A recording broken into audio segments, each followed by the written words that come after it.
Hey, Nickie, remember that one time that we did the podcast and I was really pissed off? Mm-hmm. Have you seen me pissed off before? Is that the first time? That's about as pissed as I get. I've seen you agitated. That was definitely slightly unhinged. I wouldn't say it was totally unhinged, but slightly unhinged. And I've seen you other times kind of spinning out in your mind. That was more like in September, October. Yeah. Anyhow. Very good things happened this week. Good. Monday had a meeting. Hold on, let's talk about it. Yeah. Or you want to talk about it first? No, I started. Oh. We're on. Didn't even know that. I'm so fast. We're already underway. We're underway. Oh, I just wanted to make sure that you weren't hiding things from people who need not to hiding anything from the folks. All right. That's kind of fun. Yeah. So You're starting and I didn't know. Let's go. So had a meeting on Monday. Briefly told you about it at dinner, but I didn't want the business talk to take over dinner on Monday. By the way, Sammy and I just love going to dinner with you. And I really enjoyed it. I was actually, I went to the salon today, which is why my hair looks better than normal. Yeah, you look so pretty. Thank love you. it. And you have your nails done. I got my nails did last week. Look at that. But I was going to text Sammy and just ask her how she's feeling about her hair. Yeah. Because I was at the salon, so it's having me think about hair. She had a consultation the other day to get it more how she likes it. Dude, I love it. I love it. It looks so good dark. It looks so good dark. Yeah. I'm dating an absolutely beautiful human being. Yes, you are. Inside and out. So yeah. But I loved our time together. Yeah. And Sammy she's so bright. I know. She's so witty and she is direct. I love the little accent she has. Isn't it I love cute? it. It's so good. The little northeastern accent. There's some words she says where it comes out. The highlight of my day so far, I got to go home unexpectedly before the podcast. And I got to see, she was going out to meet our good friend Bree for a little coffee and walk. And I was coming in, and the highlight of my morning was just that little hug when we were passing. I have not gotten to do that. Eric was sound asleep when I left this morning. Good. I don't know if it's good. It was it was like 10 to 8.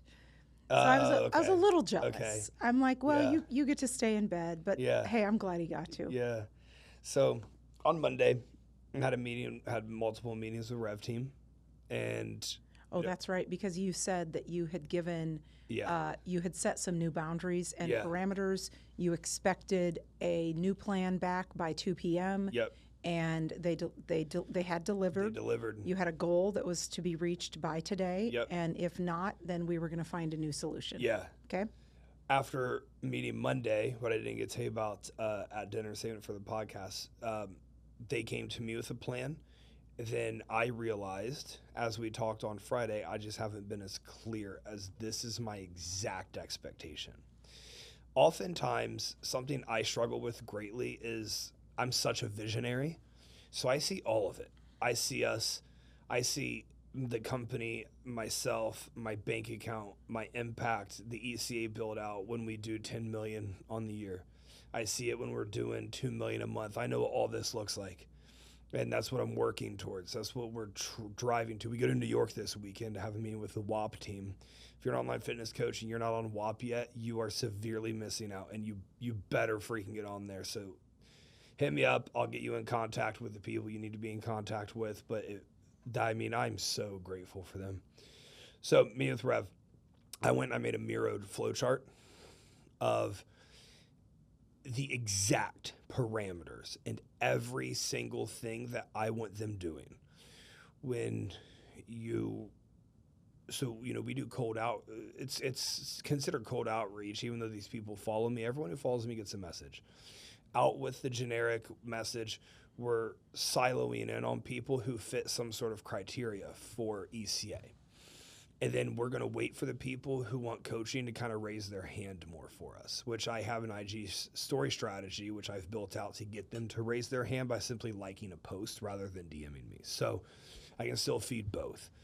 I made this Miro flowchart, and I put in there exactly every single step, how my thought process works that I want emulated in their work. And I left it flexible as you...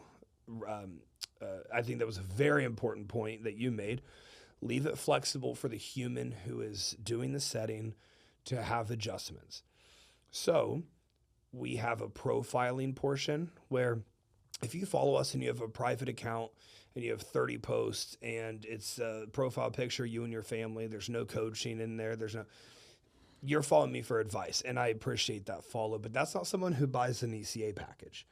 If you follow us and you've got this many posts and you post with frequency and you have coach in your bio, or you have this in your bio or that in your bio, we need a message. I immediately open up for how can I help you? Not what are you here for? I know what you're here for. How can I help you right now? Like, is there anything pressing?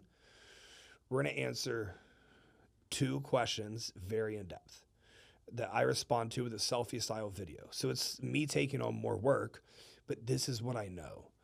Part of this is not great CEO movement as I'm sort of retracting back into my comfort zone.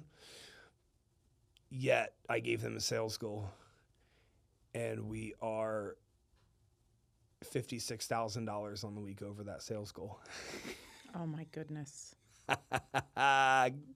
Congratulations. Yeah. Congratulations. So it's working.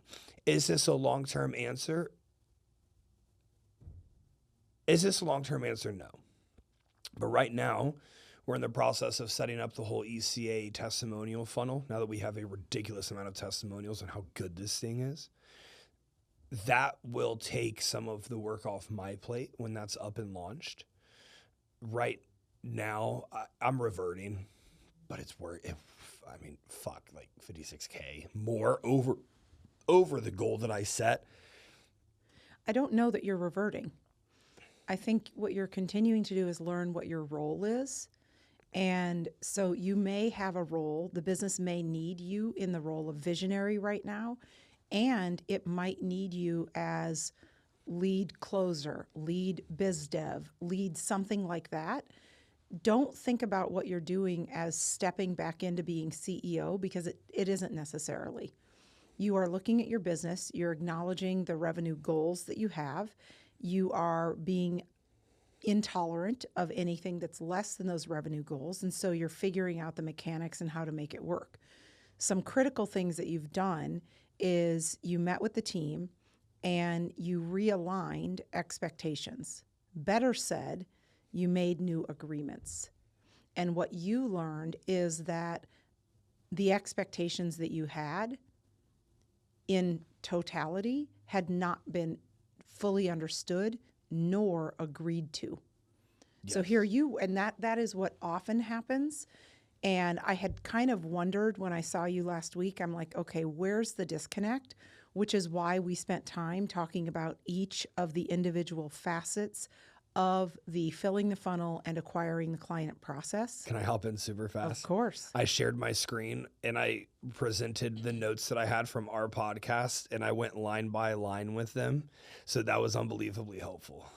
Because what you did is you distilled it from being new clients to, oh, here are the micro steps.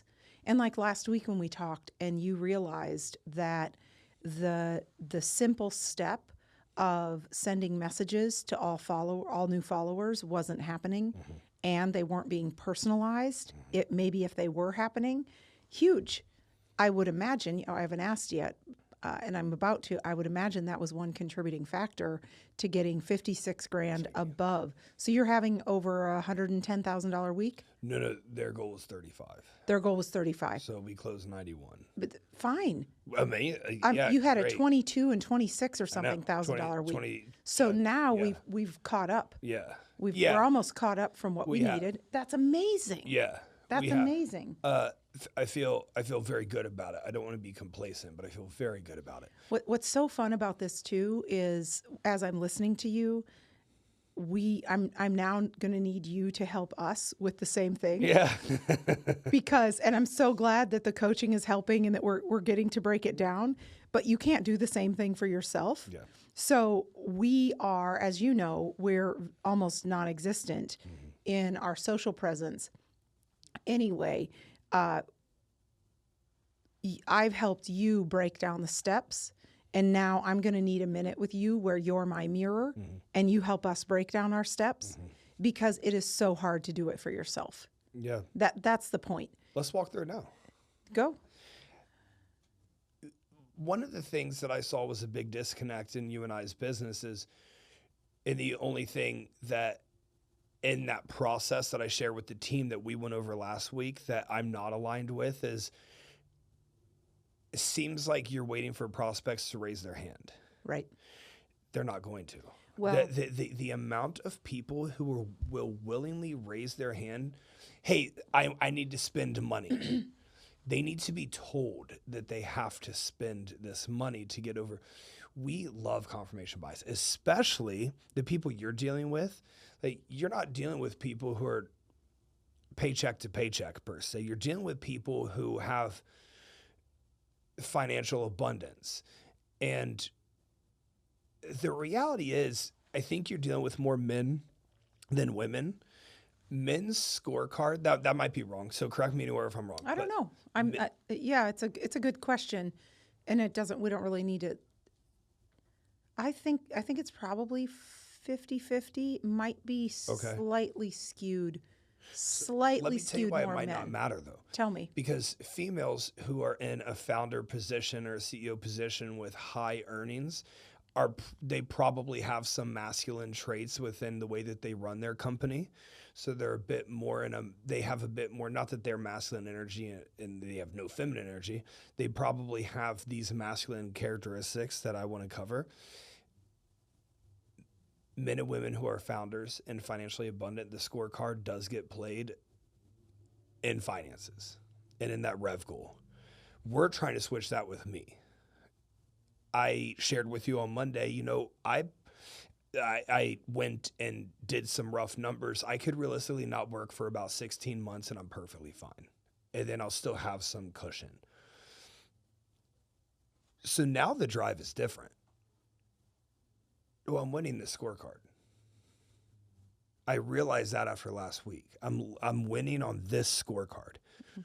There's other scorecards that I share with you off air that would never be shared on air that I'm losing in. And this week I've won in that scorecard as well. And now I feel I'm so me right now. I'm showing up very authentically me. Mm-hmm. People who you guys are dealing with, though, they have this scorecard once. So whatever issues you can find with them or mirror within them, they have this confirmation bias flowing in of $300,000 months and $600,000 months and $6 million months and whatever the case may be, that your sales process has to be so much longer. And it is. Your sales process is way longer than mine. In some of our services, yes. Okay. And I think the ones that you really want your company to be known for, I think it's much longer than mine, as it should be. Right. But your guys' net isn't very wide. Like, if we go out and we're fishing for Alaskan king crabs, this is very niche and specific. If we're going out off the coast of wherever, tunas and salmons and all of this are caught, we're just casting this huge net, and whatever comes up, we're going to identify, this is a yellowtail, this is a tuna, this is a salmon, this is a whatever the case may be. But right now, you guys are just king crab hunting, and the waters when you're king crab hunting are really challenging. But now you have new offers that are tuna hunting and are yellowtail hunting. And obviously, they're much easier to catch than the king crabs are, right? Which is where that personal brand for you comes into play and where that online impact comes into play. And I've thought more since I chatted with you guys on Monday. It seems really aligned for, maybe you guys don't need Instagram. What if we just go to YouTube? What if we focus none on Instagram, nothing on X, which your clients are on X? Totally. Let's just go to YouTube. Let's nail YouTube. Let's throw marketing dollars at YouTube, because YouTube, long form content, let's call it what it is. Rich people watch long form content on YouTube. Rich people are pretty done. Most rich people are done with the mainstream media and whatnot. But what's fascinating to me is you and Eric don't watch much YouTube. Mm-mm.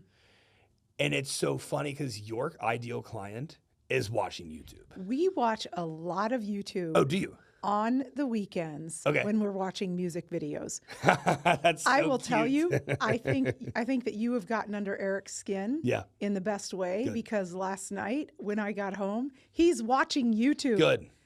And then that's where your clients he's just searching things. Well, there's a few things in what you said there, and it feels very selfish and a little bit awkward and weird for me to talk about myself. I'm happy to.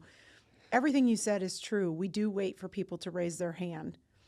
Also, no, we don't.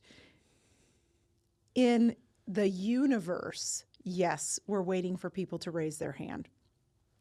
See, the biggest thing that we're struggling, I'm probably the one struggling with it the most. Our CEO's doing a great job with it. You know, we're going from being a company where I handpicked all of our clients.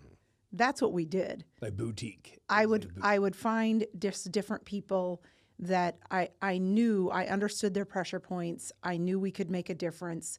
And so then I would raise my hand to them and I'd say, hey, we need to talk. It's what I just did with Ryan earlier today. I know that there's something where we could help unlock his business and help him get to the next level. So we'll have a conversation. I'll see if I'm right. If I am, then I will relentlessly pursue the opportunity to make sure that we can help him in the ways that I know we can. And so that has been our MO. And as you've heard me say, at 50 years old, I'm now changing that, kind of. So a few things we have figured out. Family office is for sure one of our target clients. It's definitely a niche that we're headed into because family office folks, they're wonderful human beings who have worked so hard. Either they themselves are first generation wealth and they got themselves to this position, or they are being good stewards of the generation that they are the next generation for. So it's generational wealth, and they're being good stewards of that wealth. What is a common thread amongst family offices is the following.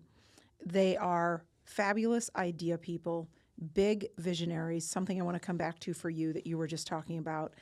They are usually diversifying from whatever they initially started their wealth with, and they lack great processes and clarity about what excellent performance looks like in their businesses. And so they see potential threats to their wealth. And in order to mitigate and solve for those threats, they need to elevate themselves, how they operate, how they lead. Another characteristic is they're overly generous. And you can't take that away from someone. We wouldn't want to take that away from someone. We need to help them be properly generous. Generous in a way that feeds them and feeds what they were intending to feed. So all those common characteristics, now that we're seeing that, we're starting to understand where to put our net. We're starting to understand where to put our net. And we are now ready to go and reach out to people as opposed to wait for them to raise their hand. I think the part that you're bringing to the table for us that I know you're right about, and I'm becoming to be less confused and more comfortable with, is you're bringing to the table the need, you believe, for us to have a personal brand where that personal brand is led by me. And so I know that we can learn a lot from you, and really the victory that you're celebrating today is evidence of personal brand. So full circle again, we need to learn how to develop that personal brand. What I'm getting to coach you on is how to allow your personal brand to serve as top-line funnel, and you don't need to be the person rescuing it. And that's the part you're not sure how to do yet. As you help us build a personal brand, I'm going to be able to go into this and know how not to be the one to rescue it, because I'm getting to help you learn how to do that. It's all pretty cool, isn't it? It is cool. It's funny how it goes full circle. I was having a conversation with my my media guy, Thomas, yesterday. You haven't got to meet Thomas. Thomas is spectacular. He's so passionate, and he's spectacular. I'm amazing at making money on social media. But if you took social media away from me, I'm not sure how I'd make money. You're amazing at making money all day long without social media. That skill set, it used to be more like this. And I think social media has gone a little bit more this way, and this skill set of making money is, still here. I've never had, I mean, in my family, like, as you know, my sister and I are gigantic outliers in terms of income. We're by far the two most financially prosperous in the lineage that has ever existed, 50 times over. And, my sister's far beyond where I am right now, but I'm coming for her. They don't make a single dollar from social media. They make a insane amount of money from running the logistics company and real estate and all those things. Making money is a skill. For Modus 9, you guys have the income you have now. When you plug my social media money-making acumen into that company, oh man, like, it's going to go nuts. I know. I genuinely believe that. And a couple of things. For us, it's, yes, the money needs to be there, and we have those markers that we track. It's also about impact. 100%. So those are direct correlators. They have to be. Your income and your impact, they're mirrors of one another. If you have 2 million people following on social media and you make $10,000 a month, your impact on those 2 million people is very low. Well, the thing that, here's where I run into a little bit of a rub. I never, ever want to care about how many followers I have. I do not want that to ever matter for me because I've watched too many people care too much about that. And we see that whether it's in pop culture and you're seeing how people are really up or down based on what's happening with their followers, and you can see it with some people that you love. I do not want my days and my time and my attention to at all be spent on social media. Now, I'm very, very happy to be available on social media and help affect people's lives. That makes me very excited. The opportunity to impact millions of people makes me very excited. I simply want to make sure that I don't care about the number because my self-worth will not change if I impact one person or 100 million people. I want Nickie to stay Nickie. Part of the magic in our life and in our business is that I am who I am. And there's a good number of people who don't care for who I am, and I'm okay with that. I think we talked about that, I don't know, a few months ago. So that's the part where I've been resistant, is I want to make sure that we have the proper mechanics and the structure and the makeup where I'm given the space and the opportunity to increase the impact, expand the impact, and still be myself. And so I've been resistant of welcoming anything that I think could alter the value that I believe I have of myself. Or better said, I don't want to do anything that alters my view of my self-worth. I love that. And I haven't ever been able to say it like that until just now. Yeah, so that thanks, was very Coach. well articulated. Well, you just coached me out. Let me, can I want to throw something at the follower thing. Yeah. So we see in my company, and I teach my mentees to view this metric as well. Followers go up as a byproduct of how many accounts you reach. And the more accounts you reach is a byproduct on Instagram of how many shares your Instagram posts get. Well, Instagram posts that are reels, which is where a video, which is mainly what I post. If a reel gets 100 shares, that's going to probably be 100 times more impactful than a picture that gets 100 shares. Just from what we have seen in our analytics and metrics. When our accounts reach over a 30-day period is over 1 million, we see a much different revenue coming into the business from when my account is under 1 million. Obviously, Instagram, somewhere in their algorithm, is going to have like, hey, if your account's reaching over 1 million, we give you more visibility. If your account's over 2 million, we give you this much more visibility. So 5 million accounts reach this much visibility. I don't think the followers matter too much. And I say that because like there's a lot of hot girls posting hot girl pics that have a ton of followers. There's not really anything you can do with them. So I don't think, excuse me, Instagram has it in their algorithm for followers. I think the two metrics, real fast before I lose, and then I want to pitch back to you, because I have a question for you that I don't know how to handle. The two metrics that matter is engagement rate. Average engagement rate is 2.5%. Mine is 8.5%. That is spectacular. That's awesome. That means 8.5% of people that see my posts engage with it. Average is 2.5. That is very, very, very low. And then accounts reached is another metric, because you can only reach more accounts if your stuff is getting shared. The more your stuff is shared, the more interest people have in it. The more interest people have in it, the more time they spend on that platform, and they will go to another platform. So my question becomes, I care a lot about accounts reached. I care a lot about it. The following going up is fun validation. It's fun validation. I also work very hard on social media, and I'm unbelievably good at content, as you will be as well. You'd be amazed. I saw Nickie come in and record like a 90-second promo for Modus 9 in one hit. No scripts, nothing, just one hit. Mm-hmm. That is talent. No one does that.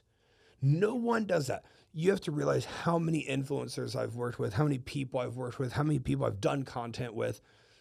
You and I are the only two people I have ever seen Nickie be able to do that. When you told me you were going to record this thing, I was like, all right, like, that's fine. It's going to be 10, 15 minutes. We're going to retake multiple times.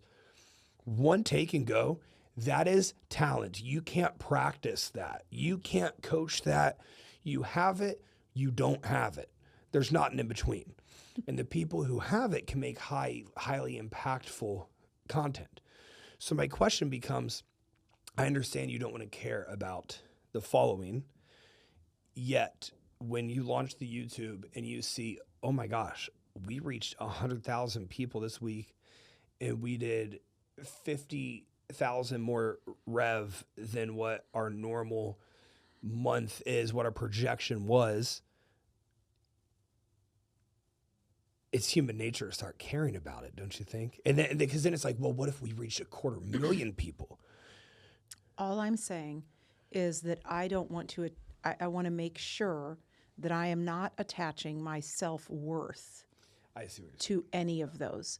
And that's the part that I've been resistant to, because that's what I've really seen has been a detriment to some people. Yeah. When I talk about followers as well, you're right, there are other mechanics. So the shares and reposts and engaging with it, I want all of that to happen.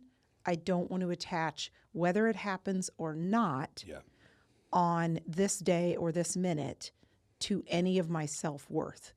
And I'm there now.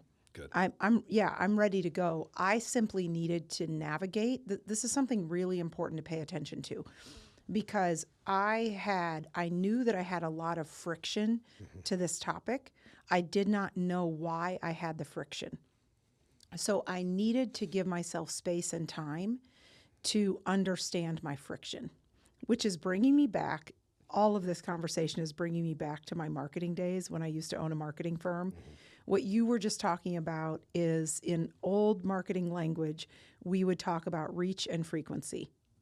So in order to get a buyer, when you're advertising or promoting, which is now almost all on social media, I left my marketing firm before social media really became a thing. It was 2016. Social media looked very different then.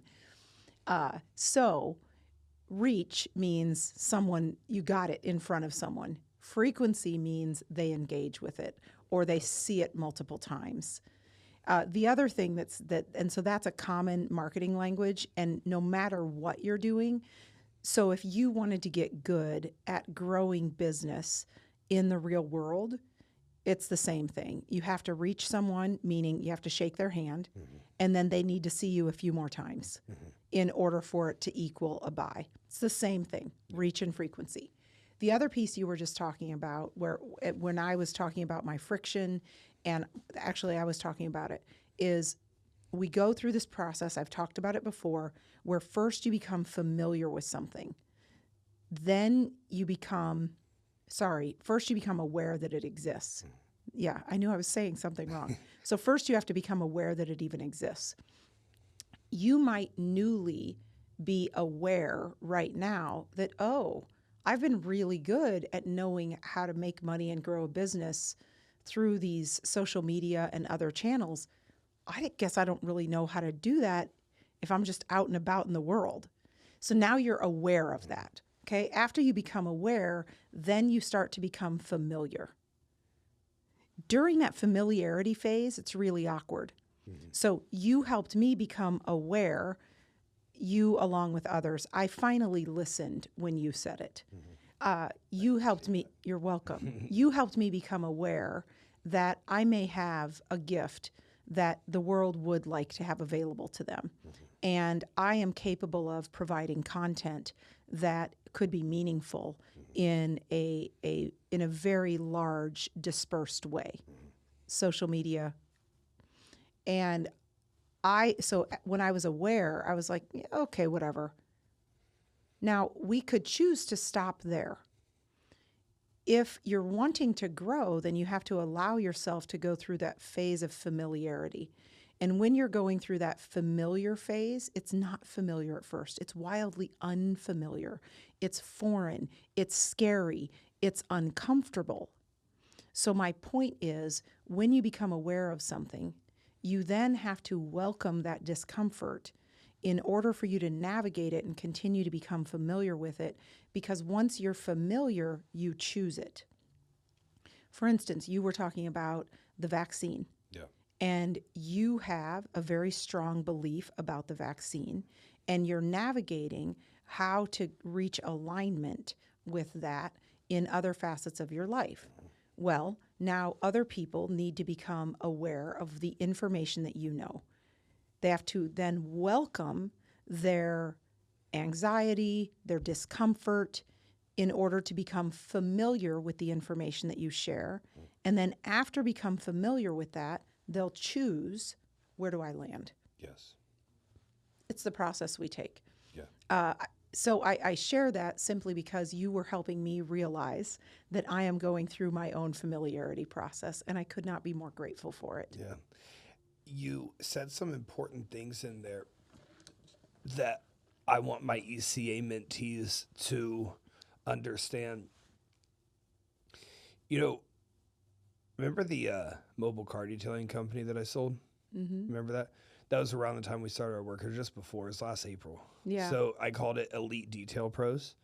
Now it's the Elite Coaching Academy. So similar to Grow or Die, similar to Modus 9. Elite is my kind of word. That's the standard that I have for everything that I do. It has to be elite. I'm in a position in my life where I put a lot of pressure on myself to make sure that it's all elite. And, you know, that can manifest good, that can manifest poorly, as we've discussed. But I call everything elite. And part of becoming elite is the unbelievable discomfort in that familiarity process that most people never work through. We were talking about the king crab fishing, right? I'm not sure if you guys have ever seen the waters that those ships and my goodness. They are intense. The most elite fishermen that exist on this planet. Oh. Okay, so we can liken that to what it's like becoming elite as an online fitness coach, as business performance executives like you guys do. As a bodybuilder. As a bodybuilder, becoming elite, you're going to live in those waters often. Well, the more you practice the discomfort, the more you practice becoming more comfortable with the familiarity of where you lack, I liken it to you just have a bigger ship. You have a more refined ship that can handle those rough waters when you go king crab hunting. And if you're not king crab hunting, you're just tuna and salmon hunting, then it's really easy. Yeah. Right? But for most people listening to this, like they're just trying to catch a big eye tuna. They're just trying to catch one. We're talking about that. I think that's why these podcasts are so valuable, because you and I are in the elite. We're in the upper echelon of our industries. Mm-hmm. Most people never get through the familiarity phase. Most people won't start taking their boat into more uncomforting waters where you don't know the outcome. You might launch YouTube, waste $30,000 and see nothing happen. I've shared the story on the podcast, year end, how much money I called it wasted. And you reframed that. It wasn't invested, that you reframed it as it. Opportunity. $560,000 is that was what I call waste and Nickie calls opportunity. And I'm coming around to the reframe of opportunity. Opportunity costs. I'm not saying that it wasn't. I'm not saying it was well spent. Yeah. I'm saying it is an opportunity cost. And I'm saying that oftentimes when we think about something as waste, it's then garbage and we don't revisit it. If you think about it as opportunity cost, it isn't garbage and it deserves revisited so that you never do it again. Keep going. I'm still coming around to that reframe. You are right. I am wrong. And I'm still also coming around to the reframe. Because I say it to say, that was a sixth of the revenue that the company did, a little bit over a sixth of the revenue that the company did. Not my profit, my revenue. Yeah. My profits in 2024 were very low. Yeah. Well, because you spent 17% of revenue, to your point. And so that's why we want to take and visit it. But I think what the point you're making, I want to bring home to a very crystallized point, because it's a beautiful message for you and I to learn and to recenter on today, and for anybody who's listening. What you're saying to your Elite Coaching Academy is, if you're part of ECA, it's because you wish to be elite. Yeah. If you're committed to becoming elite, you must be uncomfortable. That is what I'm hearing you say. 100%. And that's what you really want people to understand. And then everywhere needs to be uncomfortable. Your commitment to your relationship with your partner needs to go to another level. Your commitment to your health, your mental health, your physical health needs to go to another level. Because when you're in those shaky waters and your boat's not refined enough to not shake with the waters, your mental health will fall off a slope. And I'm saying that I have a lot of years of experience of my mental health falling off those. Justin, drowns. I believe, had we not, I don't know if you would say this, I believe this to be true. Had we not had a coaching session last week, I don't think you'd be where you are right now today. No, I was drowning. I think that you would not have, I think you would have fired your Rev team. I would have. And I think that you would be hyper overworking right now. You would be spinning out on what's it going to take. You'd be holding on for dear life. You'd be fighting your way through it. And because you were willing to listen to our coaching, you acknowledged that you needed to get centered on your behaviors, and you learned that the problem was not as explosive as you were making it. We were able to bring the problem into a couple of critical steps that were being missed. And then you did the right next action where you said, hey, Rev team, I want to meet with you. Old me, for a little bit of insight as to how impactful this coaching has been. We had dinner Monday night. I had dinner with my good friend Mike on Wednesday. Sammy and I had a double date last night on Thursday. It's now Friday. Old me cancels all those. Yeah, because you have to go to work. I find Adderall. I pop the Adderall. Stay up. I'm not sleeping. I'm going. And I'm going to still cross the same line that I crossed this week. But this week, well, no stimulants were misused. I went to bed every night by 9:30. I didn't sleep good throughout the night. I mean, things were on my mind, but I did not get up and work. I went to the kitchen. I chugged some orange juice and some milk, and I just let myself get back to bed. My relationship with Sammy has been crystal clear all week. There was no fogginess there. So because of you and I's work, this is the first week I've ever experienced being in power rather than force. Yeah. Because we just revisited expectations and agreements, and we made an agreement that I thought was made, but I wrongly thought it was made. So at the end of the day, it all falls on my shoulders.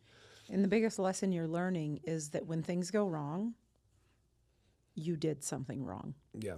And I'm not meaning to say that it's always your fault.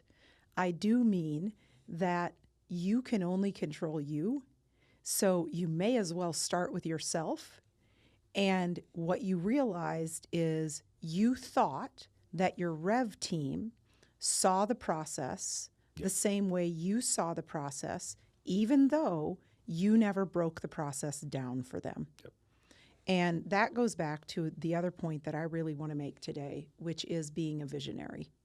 So before I move into that, I want to go back. It's so critical. 2 very important takeaways that we're discussing today that you and everyone need to really center on.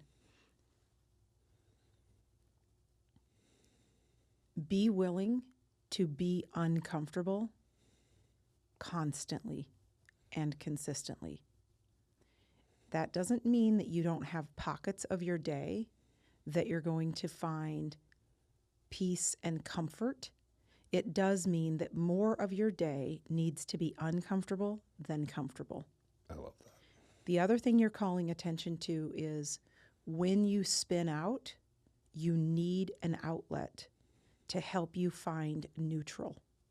I think we've talked about it in the past. If you imagine being a vehicle, if you're in drive, let alone if you've drop shifted and now you're in super high gear, you can't go backward unless you slow down and stop. Mm-hmm. You can't find neutral even unless you stop. And you see, you were not going to stop. Mm-mm. We had this set up, and thank goodness we did. Thank goodness you have a coach, and you were willing to come to your sessions because you take your responsibilities seriously, and I think you believed that we would be able to turn it into something meaningful. And then you did the thing that I dream of, which is you paid attention, you listened, and you put into action what we talked about so that it could equal results. So real quick nuggets here. Number 1, make sure that you're uncomfortable. Do an audit. If you're not uncomfortable, you're not doing it. Number 2, find neutral. Find neutral, and usually that means you've got to have a coach. You've got to have some sort of resource that is unbiased. Neutral. You're not going to find neutral with your spouse or your parents or your kids or your best friend. They're going to hear you and support you and want you to be better, but they don't know how to help you find neutral. You've got to have an outside party that's going to help you get there. So find neutral, be uncomfortable. I want to finish by talking about visionaries. I just lit up when you talked about that. This is one of the most common challenges in growing a business. This is one of the most common challenges in communication, period. When Eric and I leased our office space, we bought, he's a beautiful designer. I tell him he should be an interior designer. He just has beautiful style. And we worked with a friend of ours to assist in the interior design as well. And it's very modest, but lovely. We bought some art. And a piece of art that we bought was a piece called Colorful Mind. And the reason we bought it, isn't that funny? I just yawned. And they say that yawning is a need for more oxygen. And it's like a release of peace. And I'm talking about the person I love most in this world. And I just think that's kind of cute. You and Eric are so cute. So I bought this piece called, I didn't buy it, we bought it. I picked it out. I said, Eric, I want us to have that for the office. And I said, the reason I want us to have it is because it's called Colorful Mind. And I've always told Eric that he thinks in pictures. And the thing I long for is to make sure that I understand everything that's in that picture, because I think in spreadsheets. I think in cells and blocks and math and what's it going to take to get it done. You would love my mom. Yeah. Oh my God. I think in spreadsheets. I have none of that. I am not an idea person. Really? Okay. No. I will have an idea that it is some iteration of somebody else's ideas. I do not have original ideas. Do not come to me for them. I am here to help make something better, and I do a great job of that. So a visionary often thinks in pictures. And visionaries often get really pissed off when no one else understands what they just said because it's so clear in their mind. That's me. So the biggest lesson you learned with your Rev team, you need other people to tell you the picture that is in their mind as a result of what they hear from you. That is what you need. That is what any visionary needs. Going back to our family office target, it's another reason I'm so passionate about helping people in family offices. I mean, one reason I'm passionate about it is because you worked really hard to grow that wealth. Let's make sure you protect it and keep it. And then the other reason I love it is because of how kind and generous and wonderful the people are. And then the other reason is because generally they just don't know how to help other people understand what they're hearing or what they're saying. And because they don't know that the picture in other people's mind is not as clear as the picture in their mind. And that's what you don't understand. So the fact that you're learning that lesson with your Rev team is huge. So now you can start putting into a practice, keep being you, keep sharing what you do, and now you need to pause at the end. And this is the hardest thing for most people to ever put into action. You now have to allow 10 minutes, maybe 15, before a meeting ends to hear what they heard. Here's my uncomfortable portion of the day because I like 20-minute meetings. I like in and out. Well, actually, I can still keep it 20 minutes and have the 10 to 15. I like structuring my meetings. I like everyone else going first and me going last because I notice when I go first, everyone else just kind of hops on board.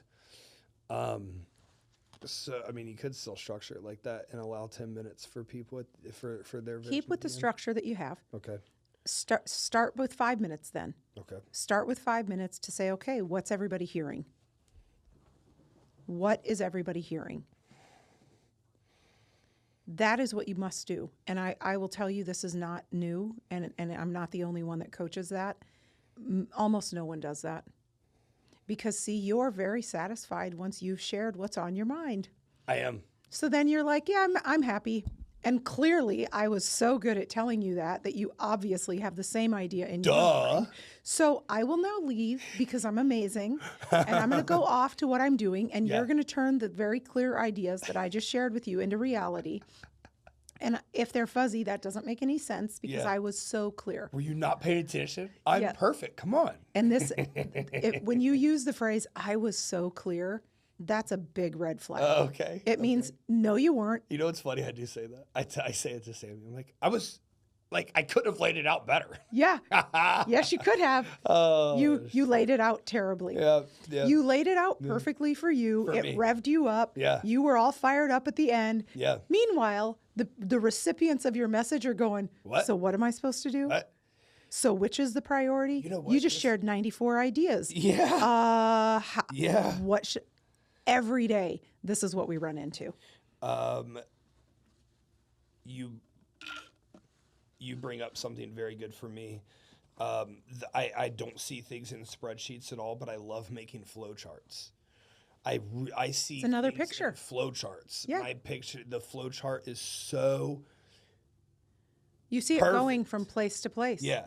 Well, so now I make a flowchart for all ideas and processes. Make a flowchart. Actually going to go through. I love it. I love making flow. I don't know why. I love a good flowchart gets me going.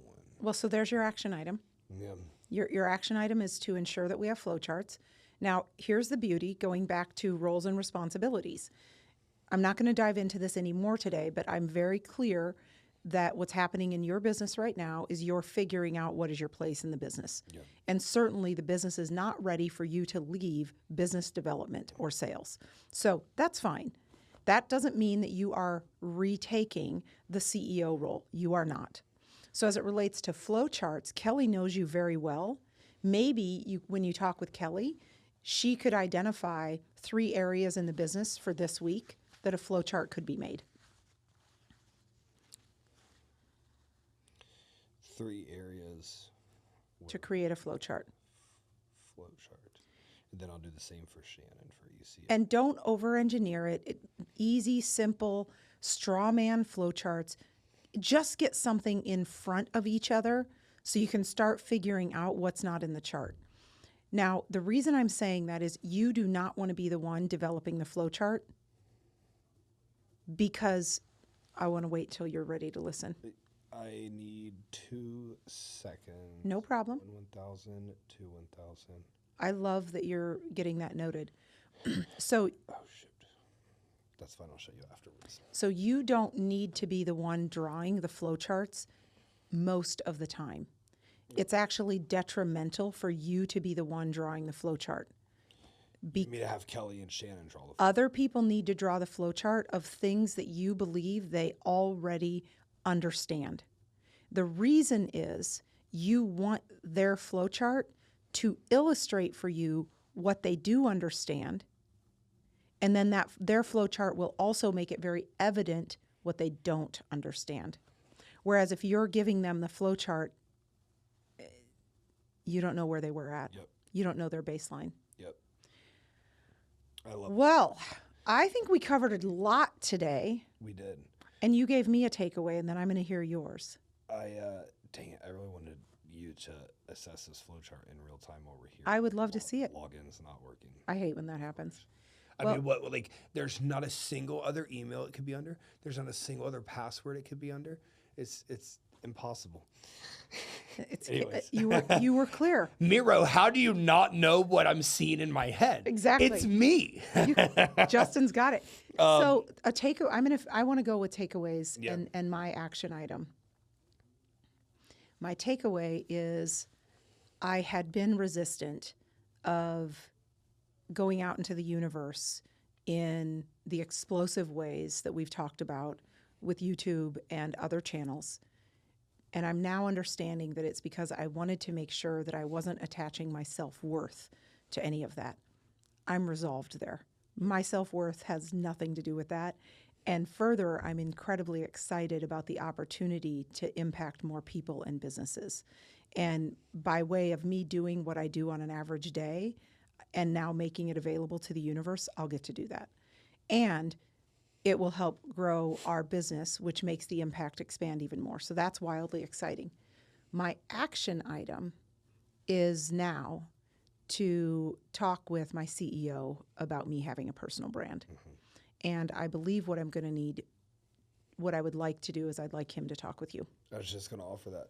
I should have waited. Absolutely. Let's all love it. All get together. I love it. I'm so down. All right. So now, what are your takeaways and your action item? Action item, make a flow chart for all ideas and processes. Takeaway, do not retake the CEO role. This is the one that I need to.